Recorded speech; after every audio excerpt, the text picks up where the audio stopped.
أعوذ بالله من الشيطان الرجيم بسم الله الرحمن الرحيم واعلموا أن فيكم رسول الله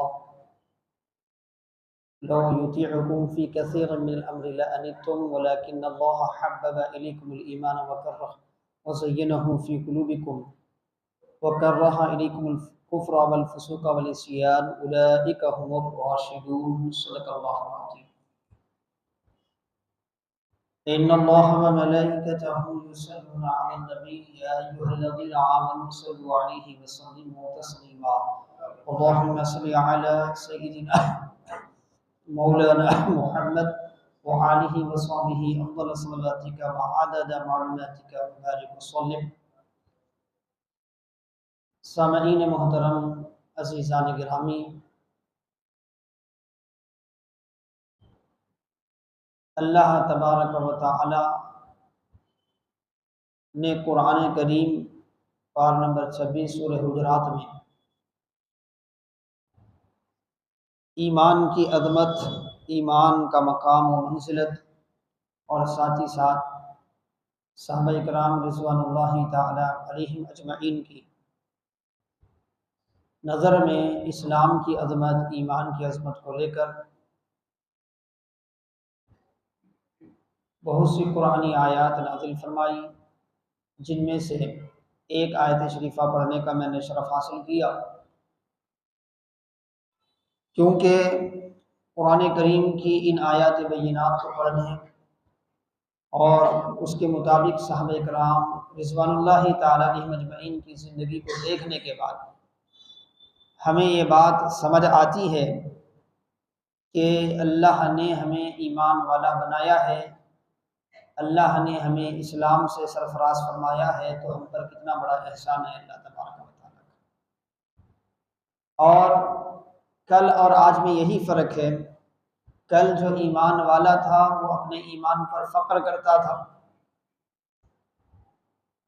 اور اس ایمان کو غنیمت سمجھتا تھا، اللہ کا احسان جانتا تھا، اور آج ایمان اور اسلام کی وہ قدر مسلمانوں میں نہ رہی جو ہمارے اسلاف میں تھی۔ نتیجتاً ساری چیزیں ہمارے سامنے ہیں۔ کل اللہ کی مدد ان کے شامل حال تھی، آج ہم اللہ کی مدد سے دور کر دیے گئے۔ کل رب کریم ان پر عنایتوں کی بارشیں فرماتا تھا، ان کی مدد کے لیے آسمان سے فرشتے اترا کرتے تھے، اور آج ہماری دعائیں بھی قبول نہیں ہوتی ہیں۔ تو یہ اگر ہم اسلاف کی زندگیوں سے اپنی زندگی کو ٹیلی کریں، اس کا مقارنہ کریں، اس کا مقابلہ کر کے دیکھیں، تو ہمیں سمجھ آئے گا کہ ہمیں کہاں کہاں کوتاہی ہو رہی ہے اور کس طرح ہمیں اپنے آپ کو سنوارنے کی ضرورت ہے۔ کیونکہ ایک مسلمان کا، جیسا کہ میں نے گزشتہ جمعہ بھی عرض کیا، جینے کا مقصد صرف دنیاوی زندگی نہیں ہوتی، دنیاوی آسائش نہیں ہوتے، بلکہ اس کی زندگی کا بنیادی مقصد اللہ کی خوشنودی ہوتی ہے، اللہ کی رضا ہوتی ہے، اللہ کی عنایت ہوتی ہے۔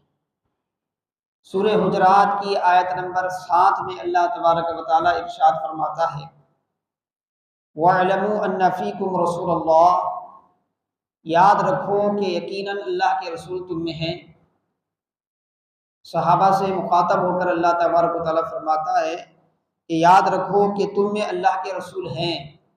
لَوْ يُطِيعُكُمْ فِي كَثِيرٍ مِّنَ الْأَمْرِ، لو یطیعکم فی کثیر من الامر، بہت سے معاملات میں اگر وہ تمہاری سنیں،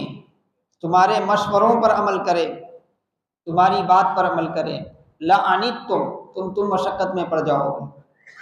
کیونکہ انسان کا علم ناقص ہے، اللہ کا علم کامل ہے، اللہ ہر شے کو جاننے والا ہے۔ انسان صرف اپنے سامنے کی چیز کو دیکھ کر فیصلہ کرتا ہے، جبکہ رب کائنات کو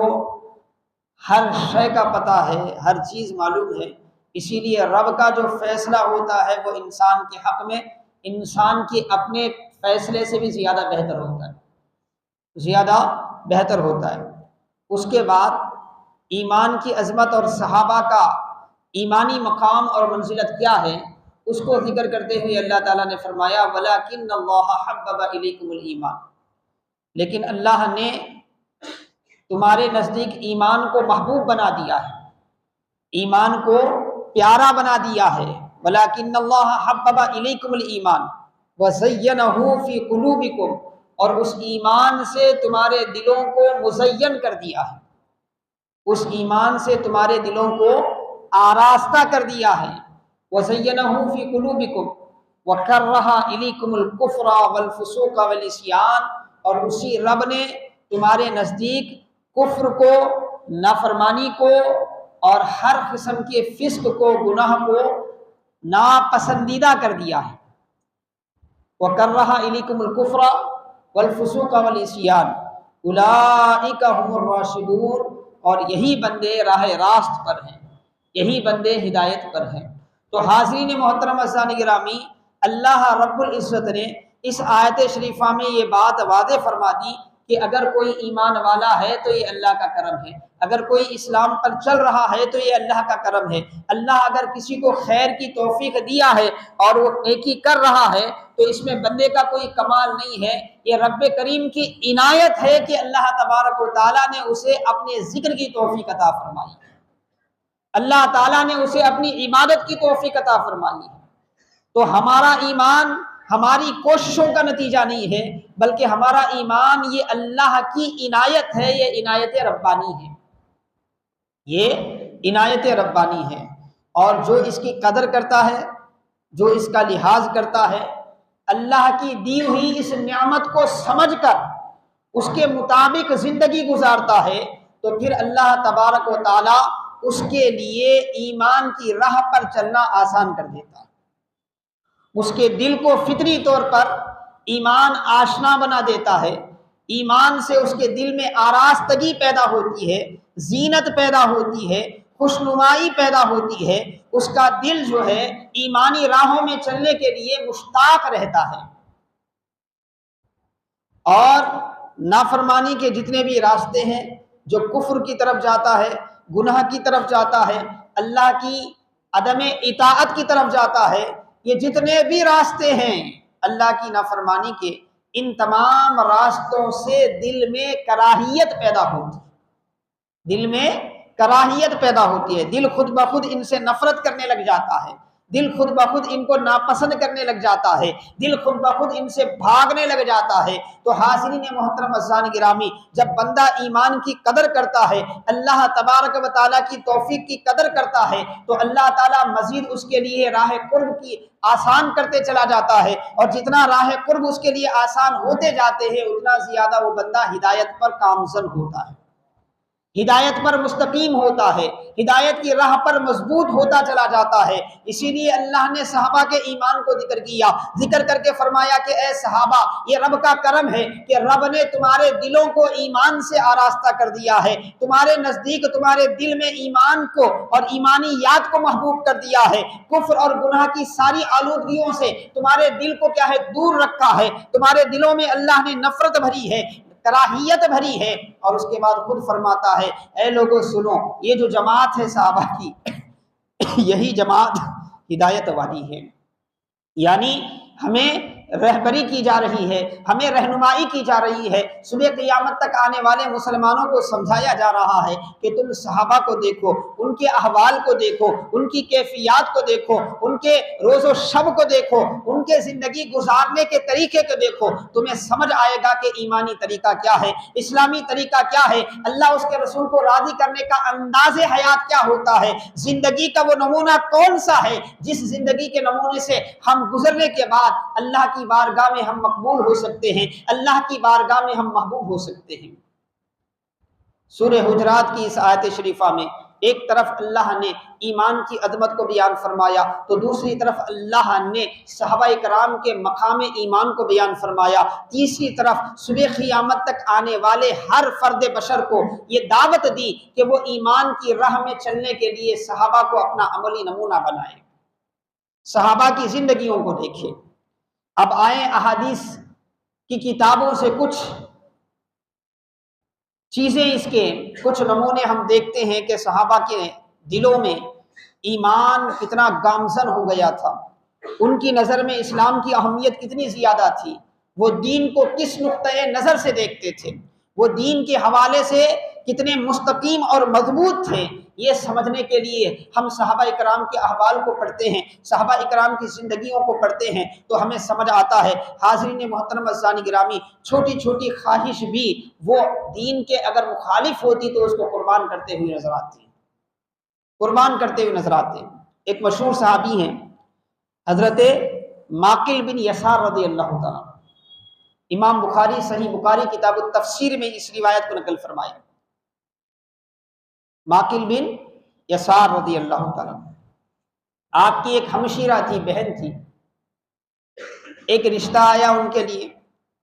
آپ نے اپنی بہن کا رشتہ کرا دیا، نکاح ہو گیا۔ آپ کے جو بہنوئی تھے وہ بالکل کم وقت میں ان کی بہن کو طلاق دے دی، ان کی بہن کو طلاق دے دی۔ ایک جو طلاق ہوتی ہے، ایک طلاق یہ طلاق رجعی ہوتی ہے، تو اس میں شوہر کو اختیار ہوتا ہے کہ خاتون جو طلاق کی عدت گزار رہی ہوتی ہے، 3 پیریڈ جو اس کے عدت کے ہیں، اس کے دوران اگر وہ چاہے تو قولاً بول کر یا عمل کے ذریعے کیا ہے اپنی بیوی کو واپس اپنی زوجیت میں لے سکتا ہے۔ ایک طلاق اگر ہوئی ہے اس کو طلاق رجعی کہتے ہیں، عدت کے دوران وہ واپس اپنے نکاح کو بحال کرنے کا اختیار رکھتا ہے مرد، اگر ایک طلاق رجعی دیا ہو تو۔ اگر عدت گزر جاتی ہے، وہ جو ایام شریعت نے مقرر کیے ہیں عدت کے وہ ختم ہو جاتے ہیں، تو پھر وہ طلاق رجعی نہیں رہتی بلکہ طلاق بائن بن جاتی ہے، پھر اس جوڑے کا نکاح ختم ہو جاتا ہے، اس جوڑے کا نکاح ختم ہو جاتا ہے۔ جب اس جوڑے کا نکاح ختم ہو جاتا ہے تو وہاں پر بھی ایک گنجائش ہوتی ہے، گنجائش یہ ہوتی ہے کہ چاہے تو اثر نو نکاح جدید کر کے، نیا نکاح کر کے، نیا نکاح کا مطلب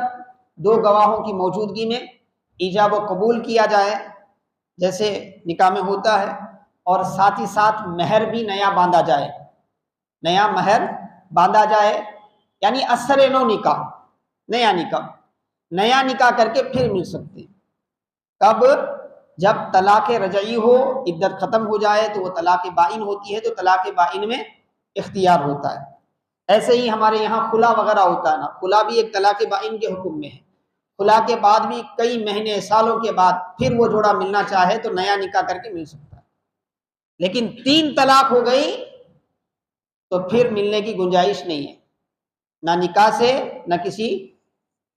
ذریعے سے۔ پھر اس کے لیے قرآن کریم نے ایک لمبا طریقہ بتایا، بڑا مشکل مرحلہ ہے 3 طلاق کے بعد کا۔ تو اب وہ صحابی حضرت ماقل بن یسار رضی اللہ تعالیٰ عنہ کی ہمشیرہ کا طلاق ہو گیا۔ انتظار کرتے رہے کہ بھئی کچھ کبھی کبھار میاں بیوی میں ہو جاتا ہے نا، تو کچھ ہو گیا ہوگا، عدت کے دوران بہنوئی جو ہے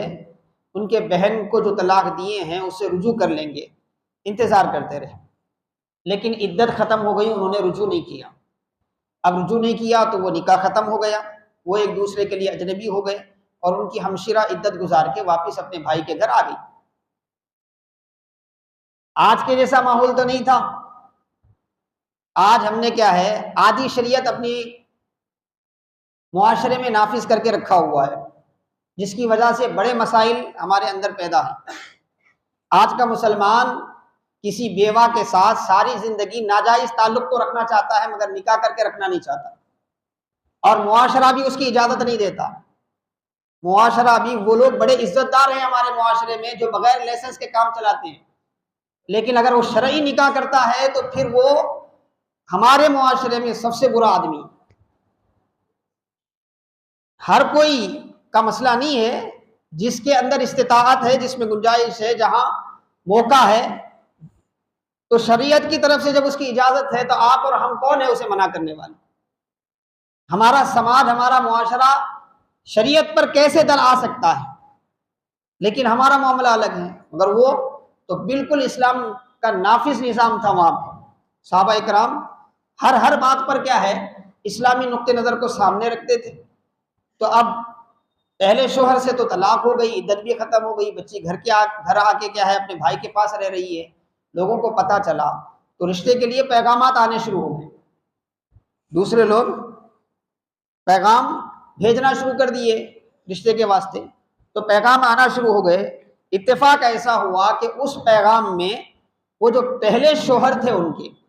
انہوں نے بھی دوبارہ پیغام بھیجا، دوبارہ نکاح کرنے کے لیے پیغام بھیجا۔ تو حضرت معقل بن یسار کو غصہ آیا کہ بھئی ایک تو انہوں نے پہلے نکاح کیا، پھر نکاح کے بعد طلاق دے دی تو کم از کم کیا ہے عدت کے دوران تو رجوع کر لیتے، انہوں نے وہ بھی نہیں کیا۔ اب جب دوبارہ میں اپنی بہن کا دوسری جگہ میں نکاح کرانا چاہ رہا ہوں، اس کے لیے پیغام آ رہے ہیں، تو یہ چاہتے ہیں کہ دوبارہ میں ان سے نکاح کراؤں۔ تو آپ نے غصے کے مارے کہا، ایک لازمی سی ایک فطری چیز ہے، ایک لازمی جذبہ ہے، تو آپ نے غصے کے مارے کہا کہ میری بہن کے جتنے پیغام آئے ہیں ان میں کسی ایک کو ڈھونڈ کر ضرور نکاح کراؤں گا، مگر تم سے نہیں کراؤں گا، تمہارے پیغام کو میں ہرگز نہیں قبول کروں گا۔ غصہ تھا، اور اس غصے میں آپ نے کہا، قرآن کی آیت اتری، سورہ بقرہ کی آیت ہے، اللہ تبارک و تعالیٰ نے فرمایا کہ طلاق ہو جانے کے بعد اگر اس خاتون سے اس کا پہلا شوہر نکاح کرنا چاہتا ہے اور وہ دونوں راضی ہیں، اذا تراضوا بینکم، جب وہ دونوں راضی ہیں، ان میں آپس میں اتفاق ہے، بچی بھی راضی ہے، تو ایسی صورت میں تم اس سے منع مت کرو۔ سورہ بقرہ میں آخری پارے کے حصے میں باضابطہ اس کے احکام کئی آیتوں میں ہیں، تو یہ آیت نازل ہوئی۔ آپ دیکھیں اللہ نے صحابہ کے دلوں میں ایمان کی کیا اہمیت رکھی تھی، کیا مقام رکھا تھا۔ فطری جذبے کے تحت غصہ تو تھا، لیکن جب قرآن کا حکم یہ آیا کہ ایک نکاح ہو چکا ہے، پھر کسی وجہ سے طلاق ہو گئی ہے، اور پہلا شوہر اپنی غلطی پہ نادم ہے، شرمندہ ہے، اثر نو نکاح کرنا چاہتا ہے، اور بچی بھی راضی ہے، دلہن بھی راضی ہے، اس کی سابقہ بیوی بھی راضی ہے، تو ایسے وقت میں رشتہ دار صرف اس لیے کہ اس نے سابق میں خیال نہیں کیا تھا، اس غصے میں اس رشتے کو ہونے سے مانے نہ بنے۔ اللہ نے یہ احکام نازل کیے، تو حضرت معقل بن یسار رضی اللہ تعالیٰ عنہ نے کیا کیا؟ حاضرین محترم عزیزان گرامی، حضرت معقل بن یسار رضی اللہ تعالیٰ عنہ کہنے لگے کہ بھائی میں غصہ تو تھا، لیکن جب رب کا حکم آیا ہے تو میں اس کا رشتہ اسی سے کراتا ہوں۔ پھر اسی پہلے والے شوہر سے ان کا دوبارہ نکاح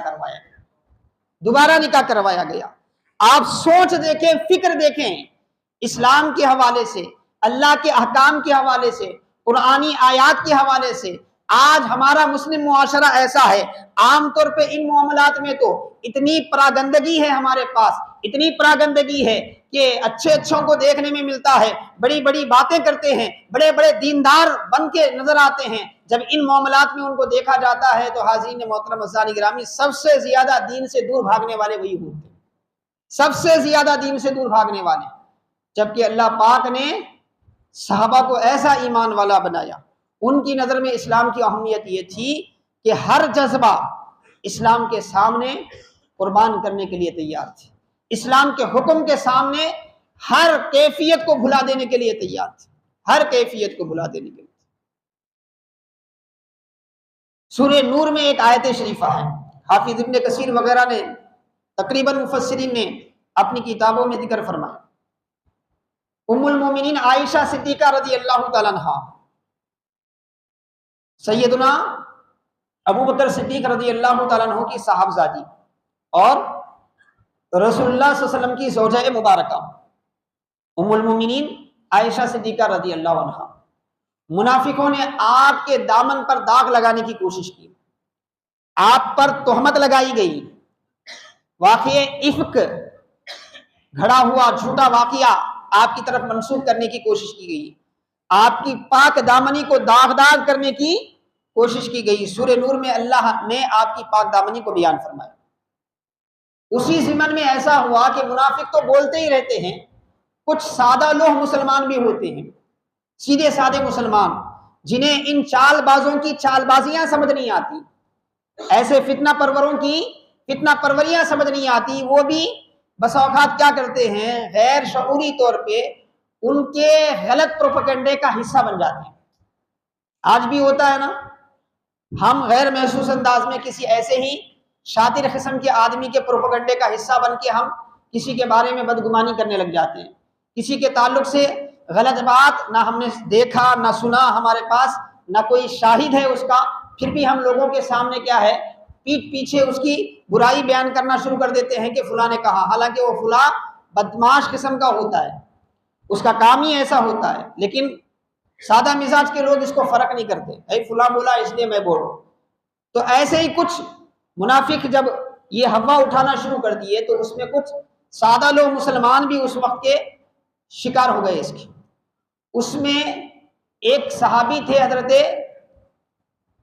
مصطح، یہ مہاجر صحابی تھے، یعنی مکے سے ہجرت کر کے آئے تھے اور بڑے غریب صحابی تھے، ان کے سارے اخراجات، اور دور سے حضرت صدیق اکبر کے رشتہ دار بھی ہوتے تھے، ان کے تمام اخراجات وغیرہ کا معاملہ جو ہے نا وہ حضرت ابوبکر صدیق خود دیکھتے تھے، اس غریب رشتہ دار کا خیال کرتے تھے، اور ہر ماہ کیا ہے ان کے لیے خرچہ بھیجتے تھے، ان کی ضرورتوں کو پورا کرتے تھے۔ اتفاق ایسا ہوا کہ وہ بھی اس پروپیگنڈے کے شکار ہو گئے، ان کی زبان سے بھی کچھ ایسے ہی کلمات جو نہیں نکلنے چاہیے تھے نکل گئے حضرت عائشہ صدیقہ رضی اللہ عنہا کے تعلق سے۔ اب یہ بات جب حضرت ابوبکر صدیق کو پہنچی، فطری بات ہے، ایک باپ کو اپنی بیٹی کے حوالے سے اگر کوئی ایسی بات غیر ضروری اس کی طرف منسوخ کر کے کوئی بولتا ہے تو وہ کتنا بھی قریبی کیوں نہ ہو، اس کی وجہ سے اس کا غصے میں آ جانا اور غصے کے تئیں کوئی قدم اٹھانا ایک فطری بات ہے۔ تو حضرت ابوبکر صدیق نے قسم کھا لی، کیا قسم کھا لی، آج کے بعد میں ایک پیسہ بھی اسے نہیں دوں گا، ایک پیسہ بھی اس پر نہیں خرچ کروں گا۔ حالانکہ برسوں سے آپ خاموشی سے اس کی مدد کرتے آ رہے تھے، ان کی مدد کرتے آ رہے تھے، لیکن اب جب یہ معاملہ آپ تک پہنچا، آپ نے سنا حضرت ام المومنین کے تعلق سے فلاں بھی یہ کہہ رہا ہے، تو آپ نے کیا کر لیا، قسم کھا لیا کہ میں اسے کچھ نہیں دوں گا آج کے بعد۔ اللہ نے سورہ نور میں آیت اتاری، وَلَا يَأْتَلِ أُولُو الْفَضْلِ مِنْكُمْ وَالسَّعَةِ أَنْ يُؤْتُوا أُولِي الْقُرْبَى وَالْمَسَاكِينَ وَالْمُهَاجِرِينَ فِي سَبِيلِ اللَّهِ وَلْيَعْفُوا وَلْيَصْفَحُوا أَلَا تُحِبُّونَ أَنْ يَغْفِرَ اللَّهُ لَكُمْ وَاللَّهُ غَفُورٌ رَحِيمٌ۔ اس آیت کا مطلب یہ ہے کہ جنہیں اللہ نے گنجائش دی ہے، اللہ نے جنہیں مالدار بنایا ہے، اللہ نے جنہیں اہل ثروت بنایا ہے، وہ ایسی قسمیں نہ کھائیں کہ وہ مسکینوں کی مدد نہیں کریں گے، وہ غریبوں کی مدد نہیں کریں گے، اللہ کی راہ میں ہجرت کر کے آنے والے مہاجرین کی مدد نہیں کریں گے، بلکہ انہیں تو چاہیے وَلْيَعْفُوا وَلْيَصْفَحُوا، معاف کریں اور درگزر کریں، معاف کریں اور درگزر کریں۔ الا تحبون ان یغفر اللہ لکم، اللہ نے فرمایا وَلْيَعْفُوا وَلْيَصْفَحُوا، اور انہیں چاہیے کہ معاف کر دیں، درگزر کر دیں۔ کیا وہ نہیں چاہتے کہ اللہ تبارک و تعالیٰ انہیں معاف کرے،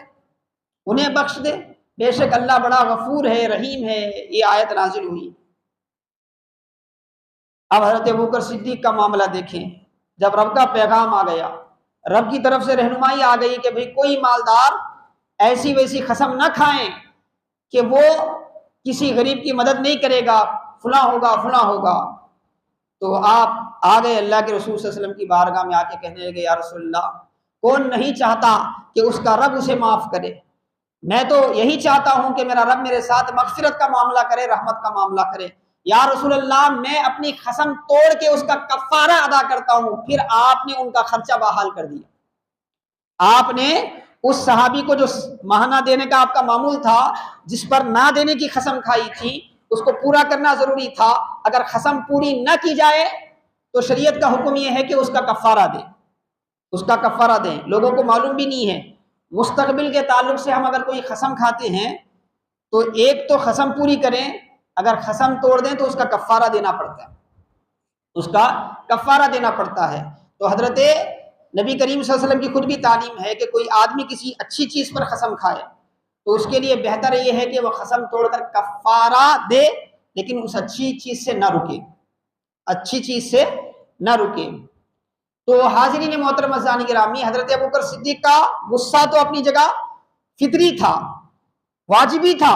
لیکن جب اللہ کا حکم آیا کہ بھائی تم ایسے معاملات میں قسم مت کھاؤ، تو اللہ کا جب یہ حکم آیا تو اللہ تبارک و تعالیٰ کے حکم کے سامنے انہوں نے اپنے جذبات کو قابو میں کیا اور فوری اپنی قسم توڑ دی اور کفارہ ادا کیا، اور ان کا جو خرچہ جو ماہانہ دینے کا اپنا معمول تھا اس کو جاری کر دیا۔ اسی لیے اللہ فرماتا ہے وَلَكِنَّ اللَّهَ حَبَّبَ إِلَيْكُمُ الْإِيمَانَ، اللہ تو وہ ہے کہ اے صحابہ اس نے ایمان کو تمہارے اندر محبوب کر دیا ہے، وَزَيَّنَهُ فِي قُلُوبِكُمْ، تمہارے دلوں میں اس ایمان کو بٹھا دیا ہے۔ اور صحابہ اس ایمان کی قدر کرتے تھے، ہر آن ہر لمحہ اس ایمان کے سامنے ہر جذبے کو فروتر کر دیتے تھے، ختم کر دیتے تھے، جس کا نتیجہ یہ ہے کہ دن بہ دن اللہ تعالیٰ نے نہ صرف ان کی ایمانی کیفیات میں اضافہ فرمایا بلکہ دین و دنیا کی سعادتوں کے دروازے ان کے لیے کھول دیے، دین و دنیا کے سعادتوں کے دروازے ان کے لیے کھول دیے۔ ایک طرف صحابہ اکرام کی یہ عظیم شخصیات ہیں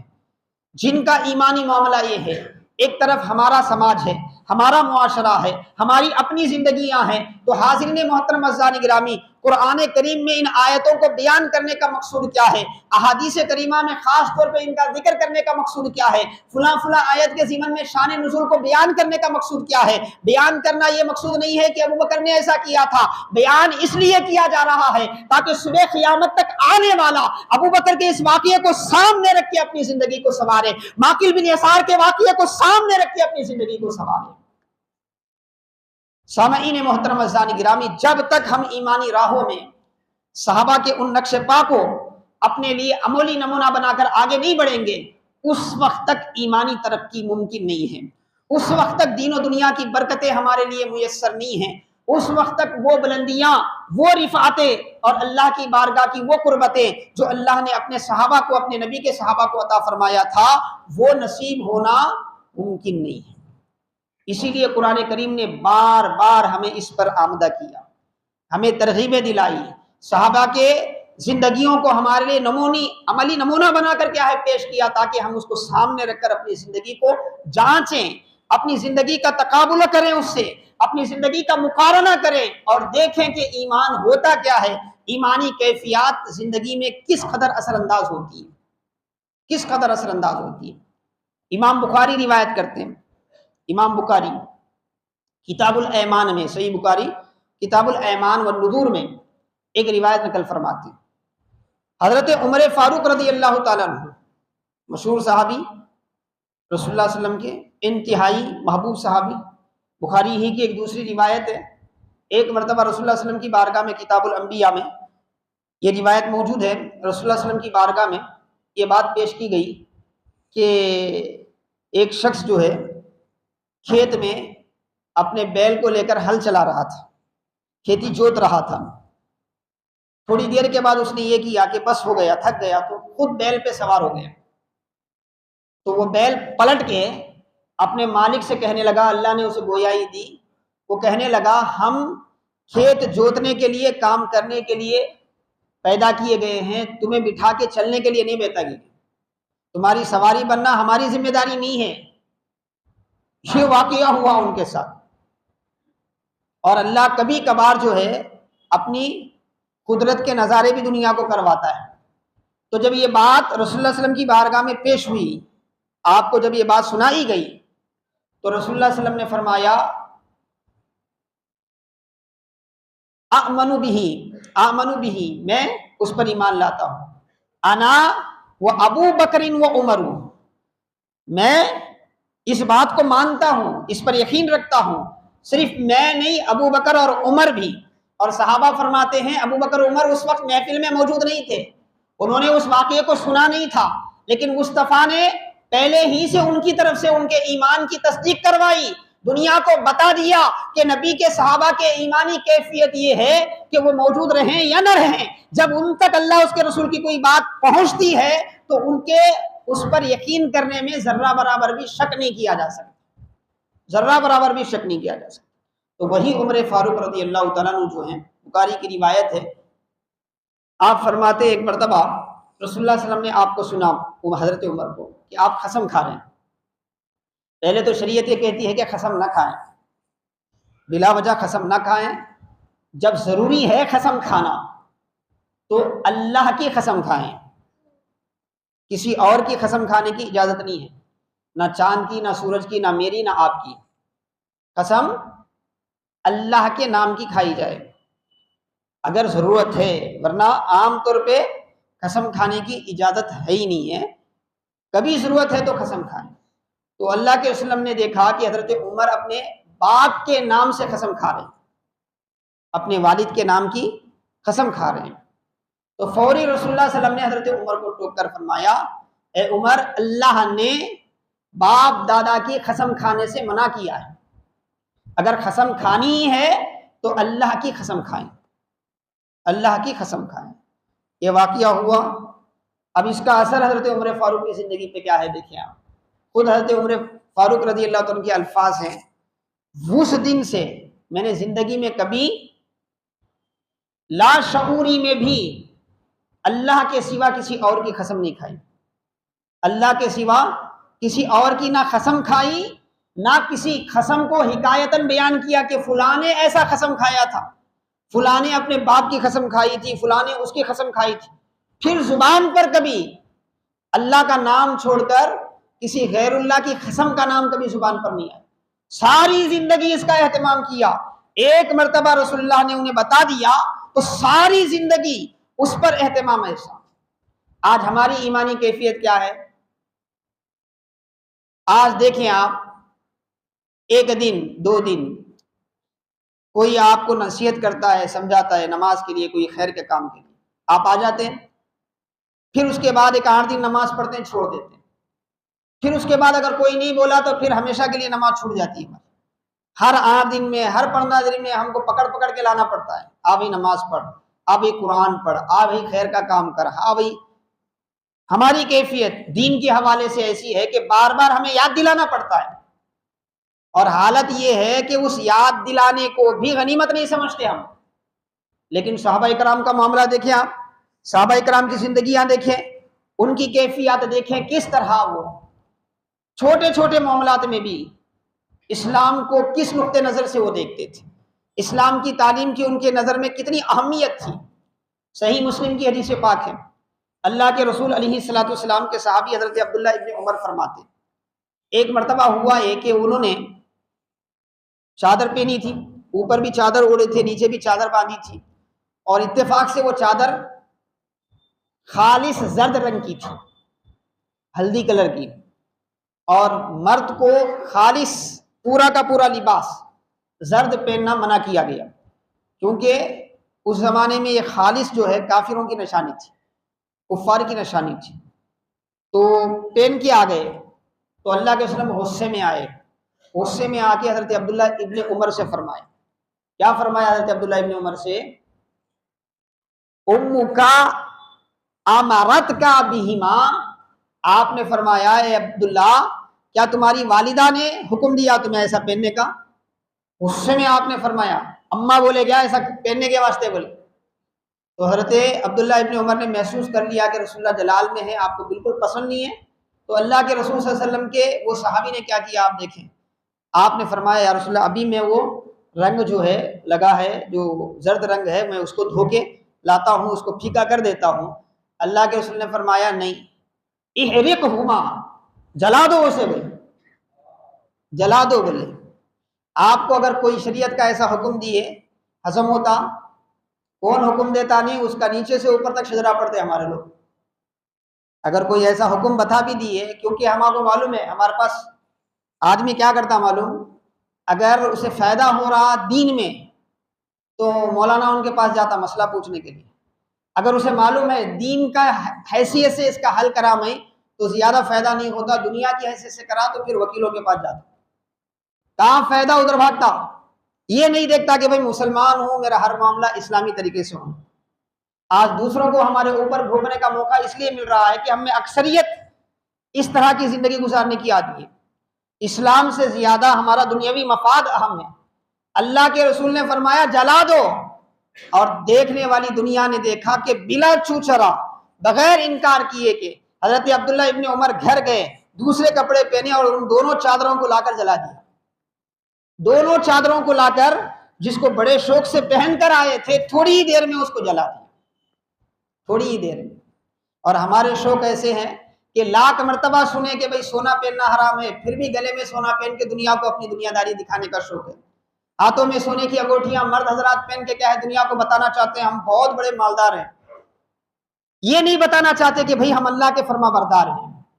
ہم لا الہ الا اللہ محمد رسول اللہ کے اقرار کرنے والے ہیں، ہم اللہ اس کے رسول کے احکام پر چلنے والے ہیں۔ دین پر چل کر ہمیں اتنی خوشی نہیں ہوتی جتنا ہم دنیا داری کر کے ہم خوش ہوتے ہیں۔ لیکن ہم صحابہ کرام کو دیکھیں، ان اللہ والوں کو دیکھیں جن کی عظمتوں کو اللہ نے قرآن میں بیان کیا، رسول اللہ نے اپنی زبانوں سے کیا ہے جن کو اپنی خصوصی دعاؤں سے نوازا، جن کی عظمتوں کو بیان فرمایا۔ ان کا ہر لمحہ یہ ہے کہ دین پر چل کر کیا ہے انہیں سب سے زیادہ خوشی ہوتی تھی، اگرچہ کہ وہاں کچھ دنیاوی نقصان ہو بھی جاتا، اس کو برداشت کر لیا جاتا، لیکن دین سے انحراف انہیں گوارا نہیں تھا، دین سے دور ہونا انہیں گوارا نہیں تھا۔ پھر ایسے مسلمانوں کے لیے آسمان سے مدد کے لیے فرشتے نہ آئیں تو کیا ہو، ایسے مسلمانوں کے لیے دریا اپنا راستہ نہ دے تو کیا ہو، ایسے مسلمانوں کے لیے جنگلی جانور جو ہے پالتو جانوروں کی طرح اطاعت کرنے لگ جائیں تو کون سی تعجب کی بات ہے، جو اللہ اس کے رسول کا اتنا فرما بردار ہو۔ اللہ کا خود قرآن میں حکم ہے کہ ہم نے کائنات کو تمہارے لیے مسخر کیا ہے، تم کو ہمارے لیے۔ تو حاضرین محترم عزیزان گرامی، جو رب کی بارگاہ میں مطیع و فرما بردار ہوتا ہے، کائنات کو اللہ اس کے لیے مسخر کر دیتا ہے، کائنات کو اللہ اس کے لیے مسخر کر دیتا ہے۔ ایسے تو ایسے کئی واقعات ہیں جس سے ہمیں اندازہ ہوتا ہے کہ صحابہ کی نظر میں کیا ہے، ایمان اور عمل کی کیا اہمیت تھی، اسلام کی کیا اہمیت تھی، دین کی کیا اہمیت تھی۔ آخری بات مسند احمد کی میں عرض کرتے ہوئے اپنی گفتگو کو سمیٹ رہا ہوں۔ حضرت ابو ایوب انصاری رضی اللہ تعالیٰ عنہ ایک صحابی ہیں، وہ ایک مرتبہ کیا کیے، مدینہ، اس زمانے میں مدینے سے مصر کا انہوں نے سفر کیا، کئی مہینے لمبا سفر گئے، ایک صحابی سے ملنا تھا، حضرت عقبہ بن عامر الجہنی رضی اللہ تعالیٰ عنہ سے ملاقات کرنے کے لیے آئے۔ جب آئے ان کو پتا چلا صاحب خانہ کو، تو وہ استقبال کے لیے آئے، آپ سواری سے اترے، ٹھہرے ان سے سلام علیکم، ملاقات ہوئی، بات کرے، بولے میں وہاں سے یہاں اس لیے آیا ہوں کہ میں نے ایک حدیث سنی ہے اور اس کے راوی اب صحابہ میں تمہارے سوا کوئی موجود نہیں ہے، تمہارے سوا کوئی موجود نہیں ہے، میں تم سے وہ روایت سننا چاہتا ہوں جو رسول اللہ صلی اللہ علیہ وسلم نے فرمایا تھا۔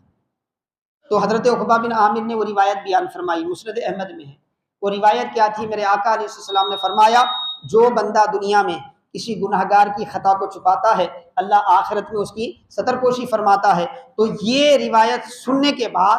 آپ ٹھہرے نہیں، کچھ نہیں، پھر واپس کیا ہے، اپنے سواری پر سوار ہو کے واپس نکلنے لگے۔ آپ کو روکا جانے لگا تو آپ کہنے لگے اتنی دور سے میں صرف یہ حدیث سننے کے لیے آیا تھا، میرا مقصد پورا ہو گیا، مجھے اب کسی سے ملنا نہیں ہے، کچھ کرنا نہیں ہے، واپس چلے گئے ایک حدیث کے لیے۔ اور ہماری حالت یہ ہے، دنیا بھر کے بیکار کام کے لیے ہمارے پاس وقت ہے، مگر دین کا سبق سیکھنے کے لیے ذرہ برابر بھی وقت ہے۔ اللہ پاک کی بارگاہ میں دعا ہے کہ اللہ تبارک و تعالی ہمارے ایمان میں اور مضبوطی عطا فرمائے، اور ہر قسم کی غفلت سے اللہ تعالی ہمارے دلوں کو پاک فرمائے۔ اے پروردگارہ، جس طرح تو نے صحابہ کے دلوں کو اپنے ایمان سے آراستہ و پیراستہ فرمایا تھا، انہی کے صدقے میں مولا ہمارے دلوں کو بھی آراستہ و پیراستہ فرما۔ ہر قسم کے کفر کو، گمراہی کو، نافرمانی کو، گناہ کو مولا ہمارے دل میں بھی مقروع کر دے۔ وصلی اللہ تعالی علی خیر خلقہ محمد و آلہ و صحبہ اجمعین والحمد للہ رب العالمین۔